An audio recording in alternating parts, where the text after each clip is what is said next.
Hello there. I hope that you are safe and well. Today is a very exciting day because we are continuing our 4-part series of transformational change.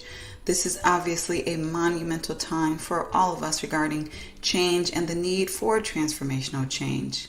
We've kicked off our 4-part series last week with part 1, individual transition and change.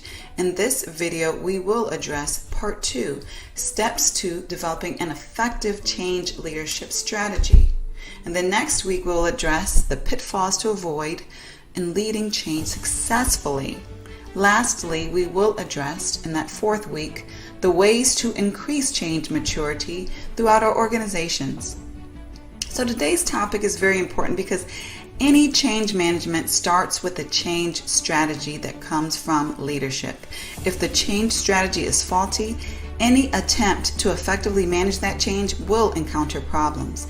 The change leadership strategy is the foundation of the house that is built through change management. If you've ever seen a structure built before, then you know that a faulty foundation will lead to critical problems throughout the building of that structure. So there's 9 very important elements to address when developing the change leadership strategy, and we're going to get into those right now. So number 1 is understanding your burning platform. That's the reason why you need to make that change happen. Understand the burning platform and, metaphorically speaking, how much fire really and truly actually exists. The burning platform is the largest reason for the change. It implies that there's serious danger if that change doesn't happen, and that obviously if it does happen, it's going to be significant benefit.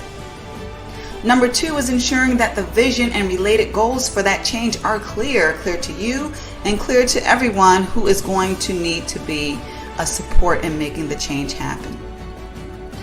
Borrowing from the wise words of Kotter, there are certain checklists that are needed to ensure that your vision is clear and it makes sense.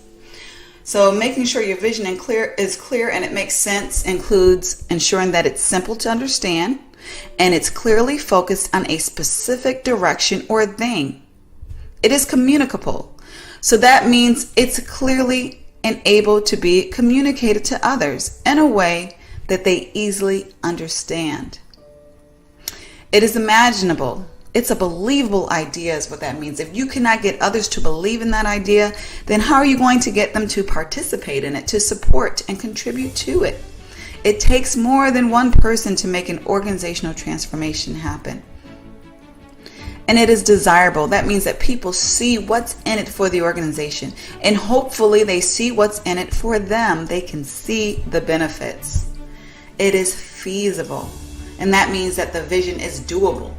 So it's not just benefits that are tied to it, but they know you've done your due diligence, you've done your research to ensure that this vision can actually be implemented in a reasonable way successfully. And lastly, you want to ensure that your vision is flexible. A vision is an idea, it's a picture. It's not the implementation itself. So when you're embarking on something new, then you must expect that unexpected to happen. You must anticipate the need to adapt and be flexible. And this is more true the bigger that transformational change is. So number 3, as far as the strategy steps that are needed for change leadership, all alternatives should be identified. Sometimes as leaders, we want to know exactly what we want to do, and we don't want to see any B or C option. And that's fine if your mind is made up, but you want to be educated on those alternatives. You want to ensure that those alternatives have been vetted and compared to the present vision, compared to based upon costs and benefits. You want to do your due diligence, your analysis to ensure that the organization is truly making the best decision and is prepared to address that inevitable skepticism that will arise with almost any transformational change within an organization. Number 4, the sponsors for the transformational effort need to be identified, present, powerful, and known. So these sponsors are champions, and they are heard in order to gain influence and to gain support that is going to be needed. For an organization to make a change that affects the entire workforce, sponsors need to lead that change. Those sponsors need to be well respected, have authority within the organization. Such important authority often includes positioning authority, like a COO, for example, financial authority, like a CFO, or a leader with a significant P&L to support. In this sense, the people respect different elements of authority, and that will help to gain the support that is needed, especially from SMEs throughout the organization, and to buy the right resources that will be needed. The presence of the right sponsors in a change effort can and often will make or break the success of a change. Number 5 in change leadership strategies is the potential investment is very clear. So anyone who has led an enterprise-wide organizational change know that the costs and investments required will fluctuate, oftentimes beyond the initial prediction. So this is why the agile approach is often so popular. However, when we do our due diligence, we can often be at least in the ballpark of what the cost will be. We want to ensure that those investments are aligned with the ballpark costs of what the change will require. And of course, contingency resources are always beneficial for anyone leading transformational change. Given that, we want to understand what the investments will be that are going to be necessary for the change to happen. So this includes the time that will be required, how many people will be needed to work on the effort, what technology will be needed to make it happen, and ultimately what money investments will be needed for success. And number 6 is similar to the sponsors. You will need to choose your entire change team very wisely. The team will typically be made of many teams. You will have the project team that are very hands-on, an advisory team who provides that thought leadership. You may want to ensure that you have the right subject matter experts on these teams, executive teams that will serve as governance, ensuring that regulatory issues and alignment with the overall organization strategy is there.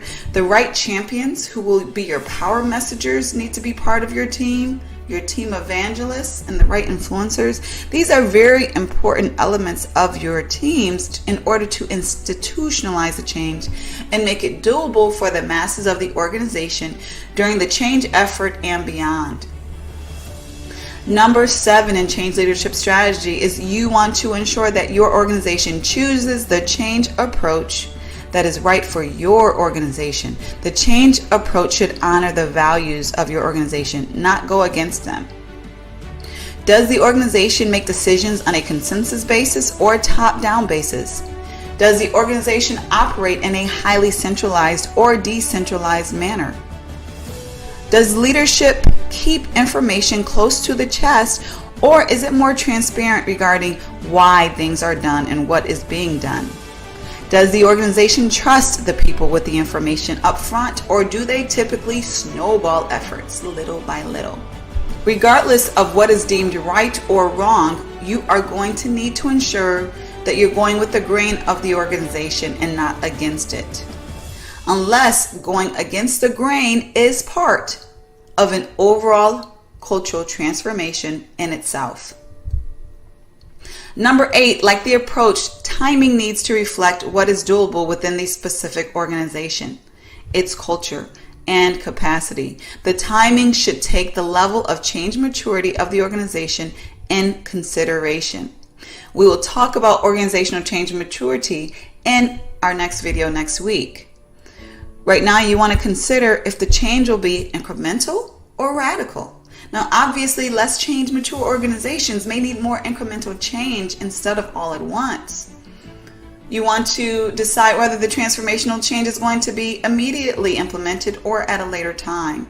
Is this a transformation that needs to be sold for a couple of years before it's accepted, or immediately starting to roll out?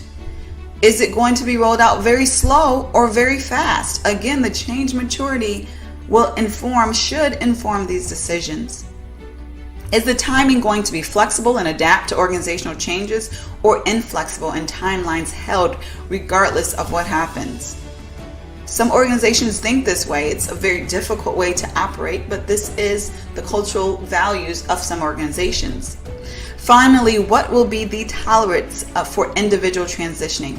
How much patience will be given for individuals to adapt attitudes and or new capabilities that will be needed for this transformational direction? These are timing approaches that you want to have clear in your change leadership strategy. And finally, number 9, what assumptions can you make at the front end of the change effort? The more assumptions that you understand about what's going on and what's going to happen, the more prepared you will be. You can make assumptions by doing your research, your due diligence, including benchmarking with similar transformations that have taken place. Some transformations that can inform you may be in-house and others perhaps out-house as far as within other organizations. Some examples of assumptions that you will need to be clear on in your implementation includes, will the business model change or stay the same? Will technology systems change or stay the same? Will processes change? Will departments be reorganized? Will you need to augment your workforce? And what about customer training? Well, the customers need to be trained, skilled, and or informed regarding the transformational change that is happening within your organization. Employee training, is that going to be needed? What are the planned business interruptions? What are the unplanned business interruptions? Will there be a specific dollar limit to making this change happen? Will there be a specific time limit? So your assumptions can obviously be endless based upon the needs of your organization, but you do want to be clear regarding what they are. So these are the 9 elements that are necessary for a comprehensive, effective change leadership strategy.